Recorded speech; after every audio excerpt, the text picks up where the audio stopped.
The Timberwolves trade Mike Conley. Is Giannis Antetokounmpo next? Or what is the next shoe to drop for the Timberwolves? Jack Borman joins the show to talk all things Timberwolves and the NBA trade deadline next.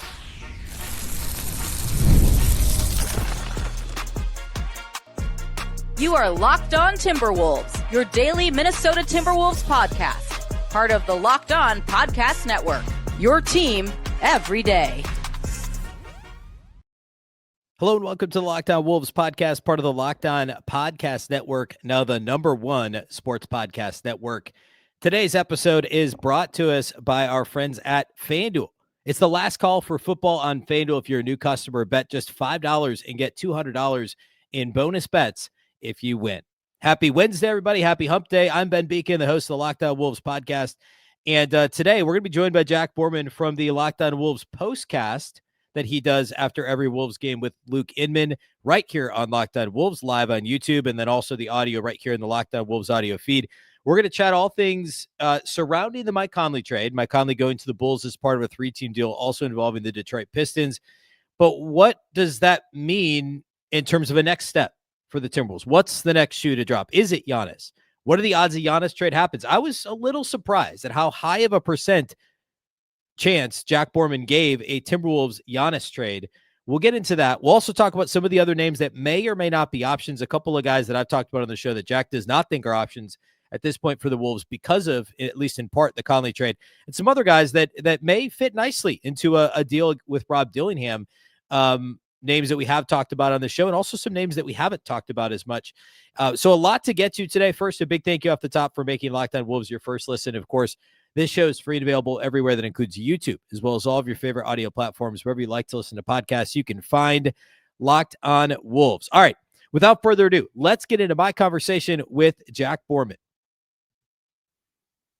All right, joined by Jack Borman of the Locked On Wolves postcast. He's on after every Timberwolves game with our guy Luke Inman on the Locked On Wolves audio feed and live on YouTube following every game. So want to have Jack on to talk about what happened on Tuesday, the Mike Conley trade, and then obviously the fallout from that. The move itself, not significant in isolation. I saw Kevin Pelton on ESPN gave the Timberwolves a B for shedding the Mike Conley salary. Of course, we'll get into this a little bit, but like if they do nothing else, they're going to save on their tax bill. But obviously, trading Mike Conley to the Chicago Bulls and also along with him a pick swap, I think it's a 2026 first round. Is it 2026 first round pick swap? Yes, sir. Yeah. So they attach that to Mike Conley. Of course, a 3-team deal. Jaden Ivey goes to the Bulls, Dario Saric and Kevin Huerter go to the Pistons. So a lot of other pieces moving, but that move in itself, what does it signify for the Wolves? So I want to talk that out a little bit with Jack. And I guess the first thing is it gives the Wolves a little bit more flexibility. We were chatting a little bit about this before, but I guess in your mind, what when you hear more flexibility for the Wolves, or when you think what Tim Connelly is trying to do with this particular move, what's this chess move? What's the goal for Tim Connelly here? Yeah, I'd kind of talked about this on the Locked On Wolves postcast following the loss in Memphis on Monday night, hinting that the Wolves, if they were serious about acquiring Giannis Antetokounmpo, that they would likely try to get underneath that first apron before making a Giannis trade. And I presumed that they wouldn't try to use Mike to do it. I just didn't know if the Timberwolves would kind of have the stones to trade Mike in a salary dump, but they did. And it gets them below the first apron and gets them a $10.7 million trade exception because they took cash back. So they can use that, anytime up to 1 year until, after the date of the trade being finalized. And they still have one from Nickeil Alexander-Walker at $7.58 million. So they get about $2.5 million below the first apron. And so the key difference between being over the first apron and under the first apron is that you're able to use Nickeil's $7.58 million trade exception or any of the biannual exception or tax pyramid level in a trade. You can also, and perhaps most importantly, take back more than 100% of the outgoing salary. So you can take back more salary than what you send out.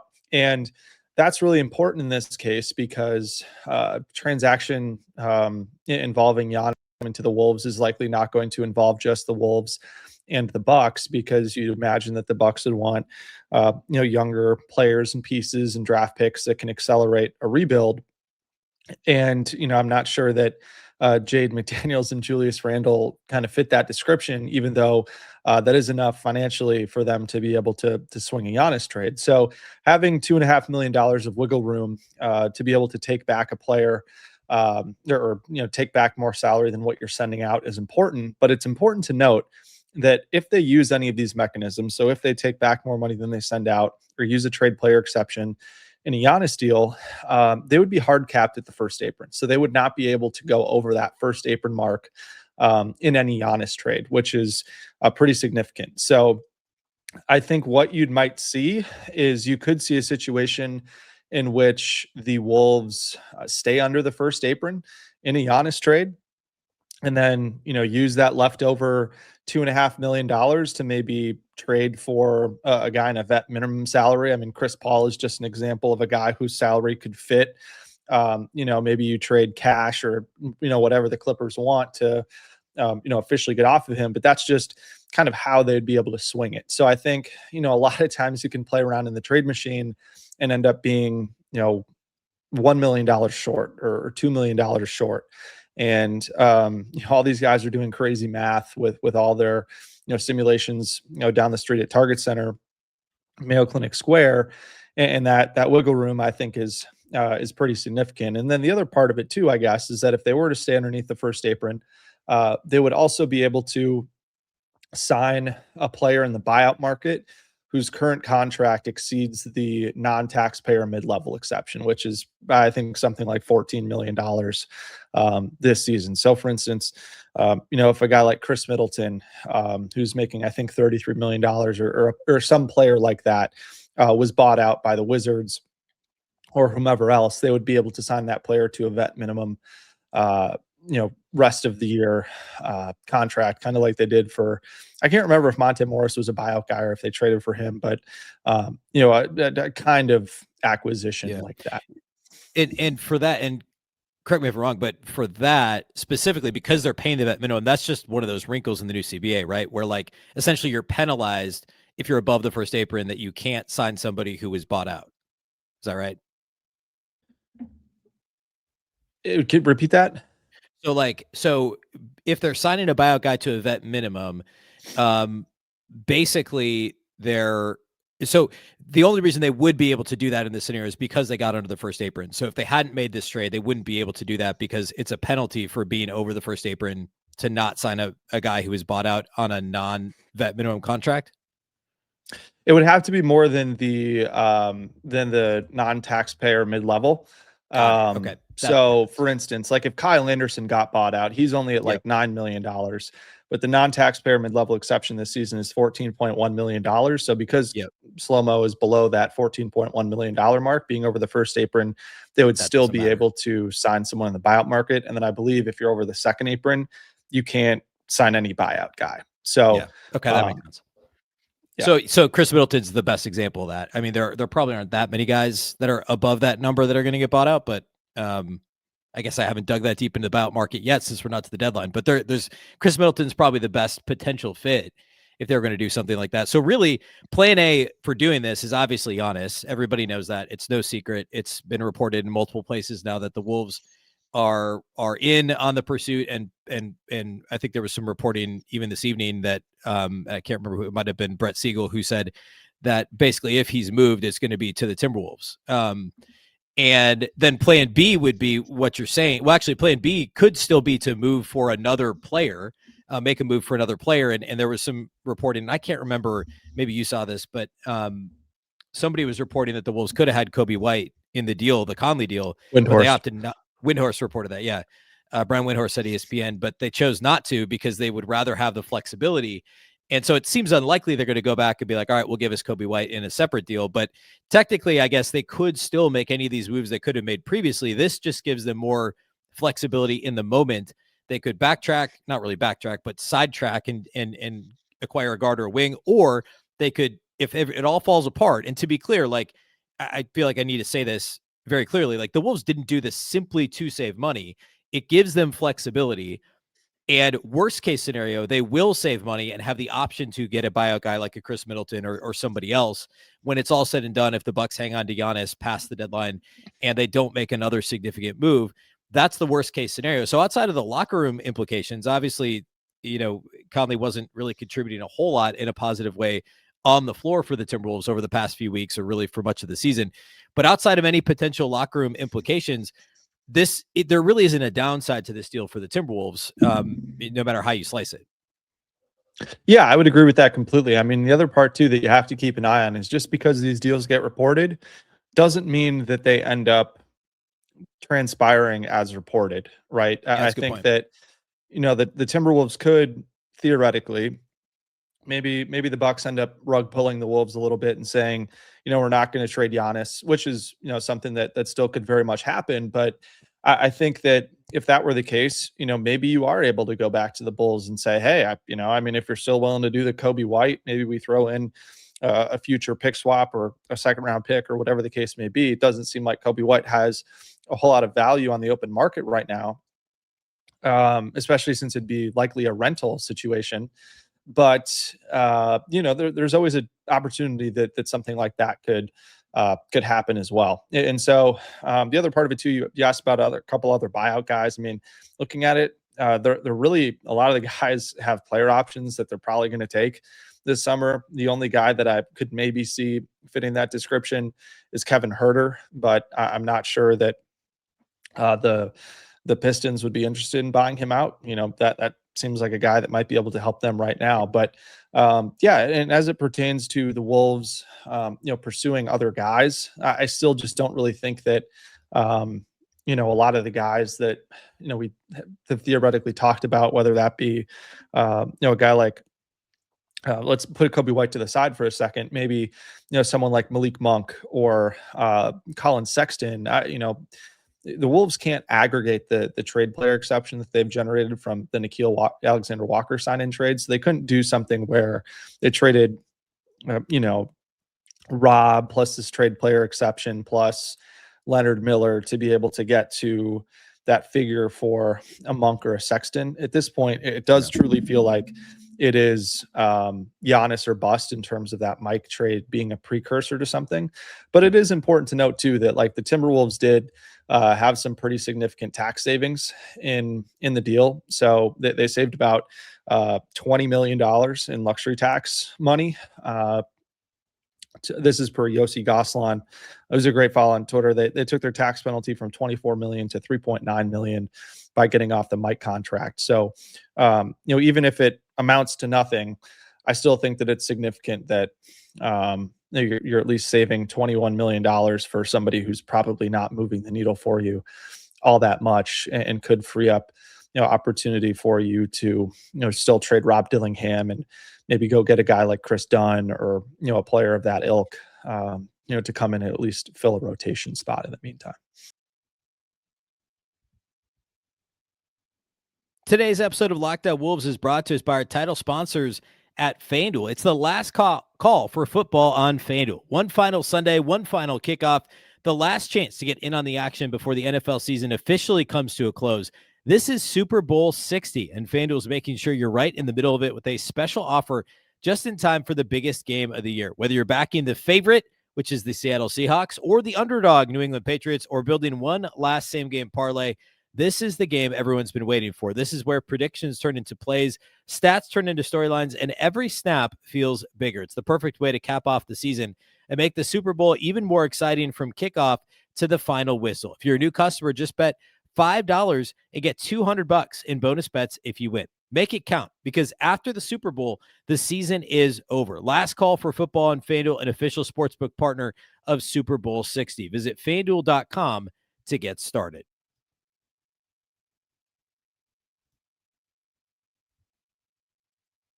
The NBA trade deadline is this Thursday, so tomorrow.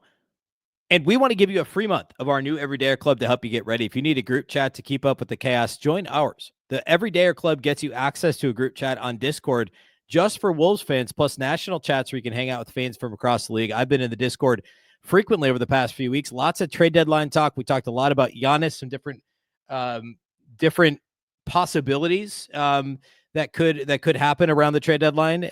We talked about that throughout the day yesterday on the Discord channel. You'll also get ad-free versions of this show. If you sign up by the trade deadline on February 5th, you can use the code DEADLINE to get your first month free. Tap the link in the show notes to learn more.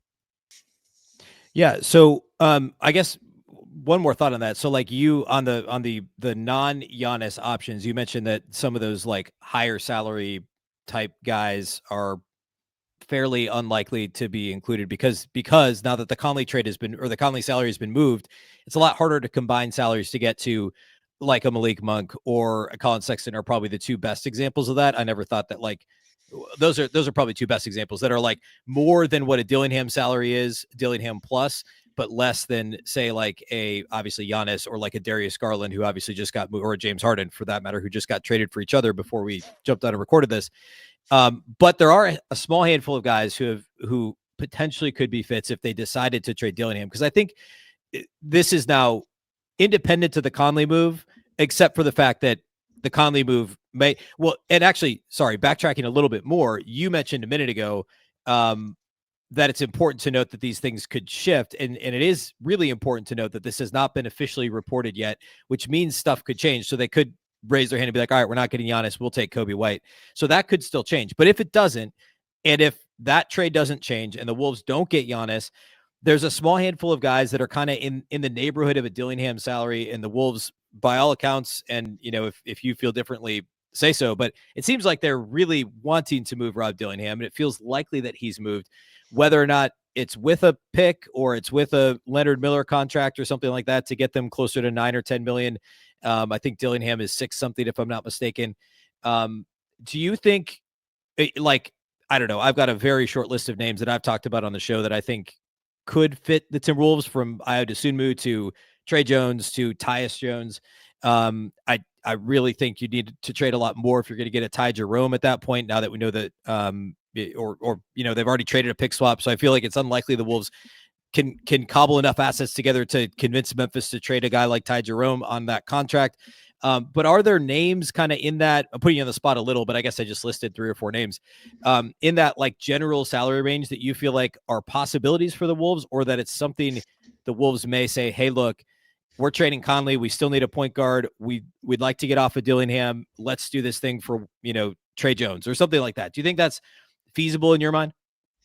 Yeah, I think that's something that certainly could transpire. I mean, look, again, even if you trade Mike, you're still under the first apron right now. You still have that $2.5 million wiggle room where you could take, in a player like that is more money than what you're sending out, and still be able to make it work and make it legal. And it, it still sounds like, from everything that's been reported, especially from Brian Windhorst to ESPN, saying that, the Wolves are very much, full steam ahead on Giannis. He's the number one, or plan A, if you will, but that they've done their homework on potential plan B, plan C options, off the bench at the guard spot. So that wouldn't surprise me whatsoever. And I think now that the Chicago Bulls are just like a warehouse of guards that need to be rerouted at the trade deadline with what their roster stands like right now, I certainly think that there's, ample opportunity for the Wolves to at least be able to find somebody that would make sense in that, in that range. I think that it's tough to, think about, right now, like exactly, what a type of player could end up being for them. But I do think that it is important to kind of remember that, Rob Dillingham isn't making nothing. I mean, for Rob Dillingham, making $6.5 million is a solid slice that you'd be able to theoretically, cobble together. Like a guy like Ayo Dosunmu makes a lot of sense at $7.5 million, but is that a guy that is going to require more than Rob Dillingham and Leonard Miller, or one of the several kind of iffy seconds that the Wolves have moving forward? Do you want to blow a second on trying to get a guy like that if you strike out on Giannis? I think it's I think it's just kind of difficult to figure out. But there's a decent amount of guys, whether you look at Trey Jones, Ayo Dosunmu, Jeremy Sohan, Javon Carter just got waived. Maybe you think about, instead of trading money for to try to get someone like, Dosunmu or Tyus Jones or Trey Jones. Maybe you try to, kind of purvey the buyout market or, something like that. It's all kind of interesting to figure out. I mean, maybe the Wolves call on a guy like Sadiq Bey, who, would allow them to create even more money. He's a guy that Tim Connelly has been interested in the past, and maybe is playing his way, out of trade talks right now with how well he's played for the Pelicans in recent weeks. But I think that, this front office is exhaustively researching and doing all their due diligence on pretty much any potential option. And I guarantee you that whatever ends up happening on that front, if a Giannis trade doesn't happen, it is probably something that's more creative than any of us can think about right now. Yeah. Well, so I guess related to that, taking this even further in that direction, just in terms of whether it's trade or buyout market, like if you look at what the Wolves need, I heard, I forget which national podcast it was, but somebody on a national podcast was like, maybe the Wolves don't actually need backcourt help. Maybe they need front court help. And I was like, that's not what they're doing. Like, they're not trying to add another front court guy.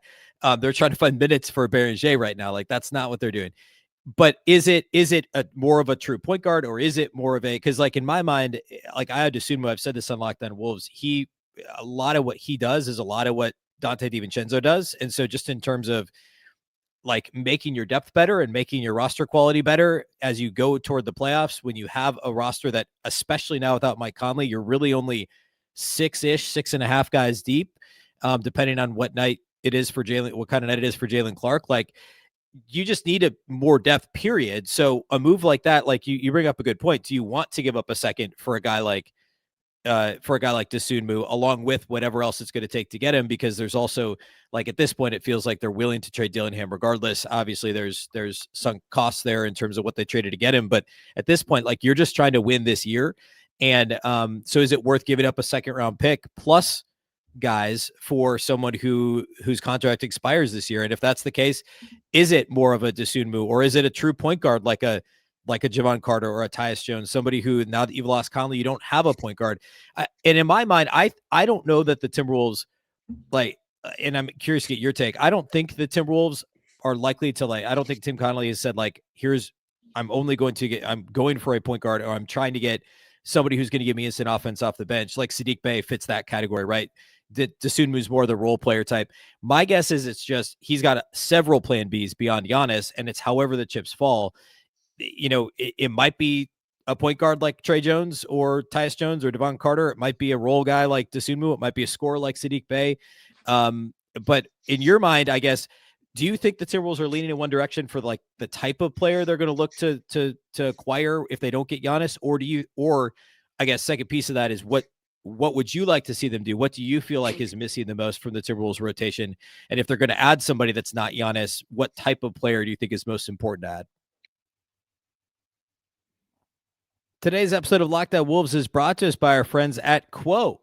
New year, new systems. This is the time when a lot of us look at the messier parts of how we run our business and think there has to be a better way. And there is. Streamlining your communications is one of the quickest upgrades you can make. And that's why today's episode is brought to you by Quo, spelled Quo, the smarter way to run your business communications. Because when your team is reachable, organized, and communicating in one place, you're not just working cleaner, you're creating more opportunities to connect with customers. I love how simple Quo makes everything. Your whole team can call and text from one shared business number, so nothing gets missed. Plus, everyone sees the full conversation thread, which makes replies faster and more personal. It works right from your phone or computer. You can even keep your existing number, and Quo's smart AI tools automatically log calls, summarize conversations, and highlight next steps, so details never slip through the cracks. It's no surprise Quo is the #1 rated business phone system on G2, trusted by more than 90,000 businesses, from solo operators to growing teams.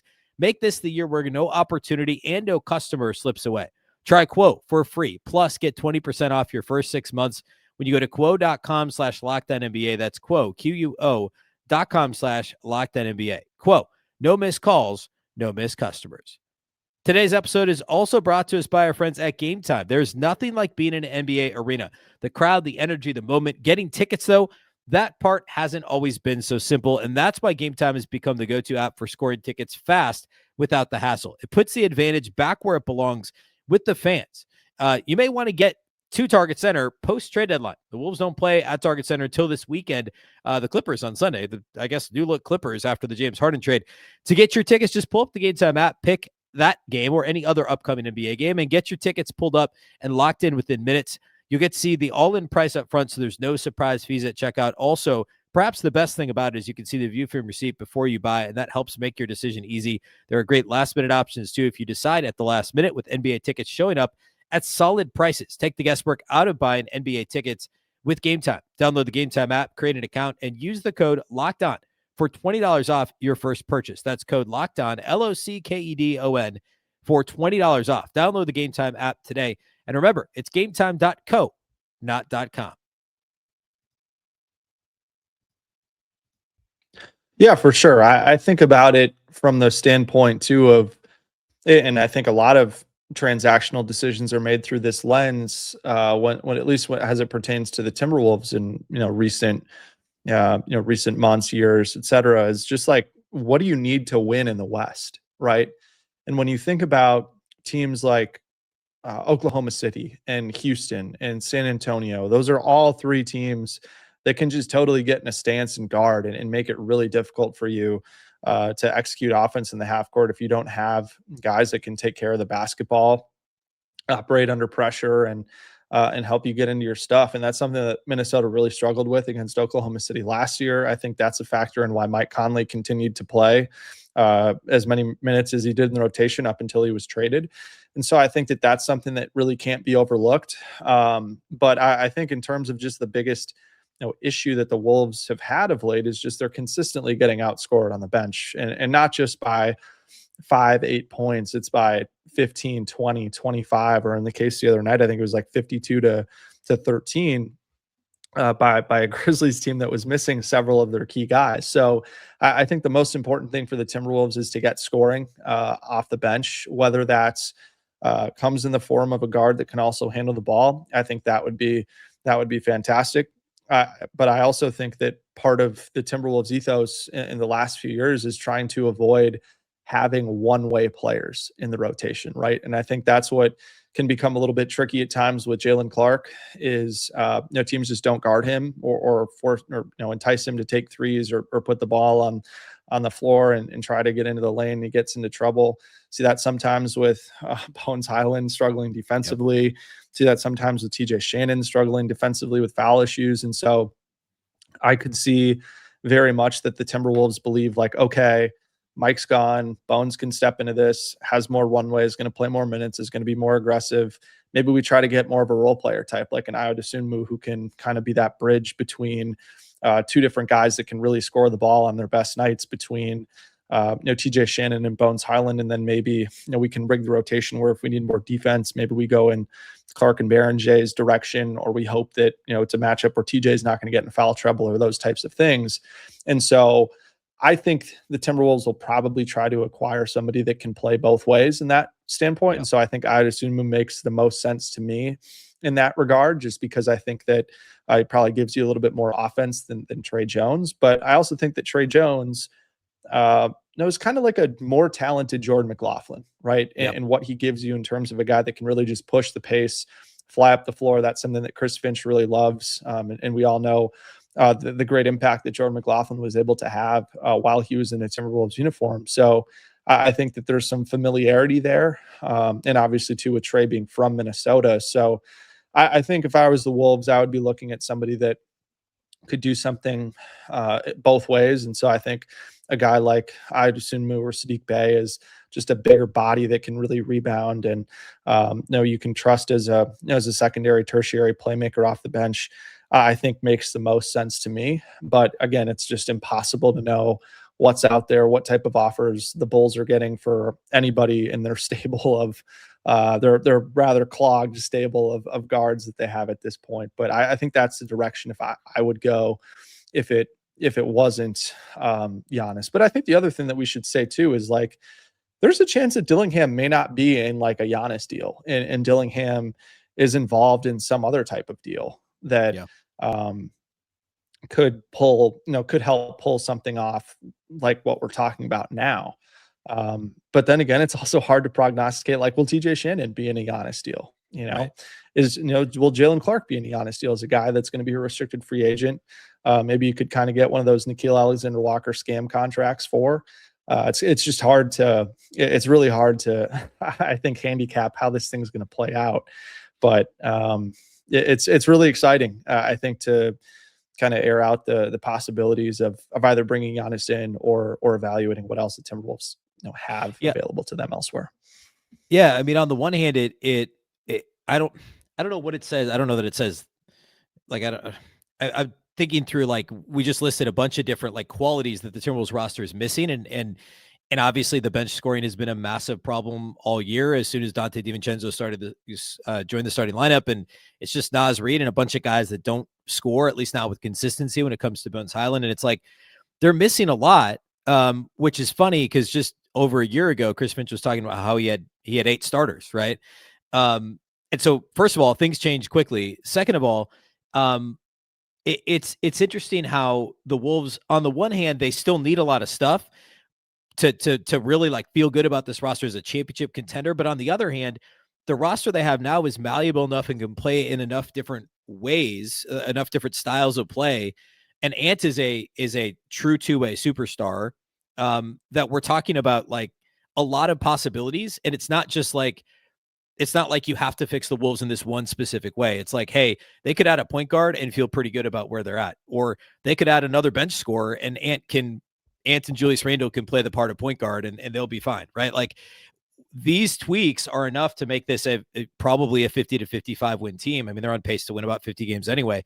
And so I think, well, it's frustrating that the Wolves only have 6 guys. Like, Tim Connelly couldn't have guessed that Rob Dillingham was going to turn out the way things have turned out, and also that TJ Shannon would have the injuries he's had this year, and having to pick between Nickeil and Naz essentially last offseason. So given how everything is broken, and in that regard not great for the Wolves, they still have a lot of directions that can go with this, from basically standing pat and then seeing what happens in the summer, to doing something in the middle, to taking a massive swing.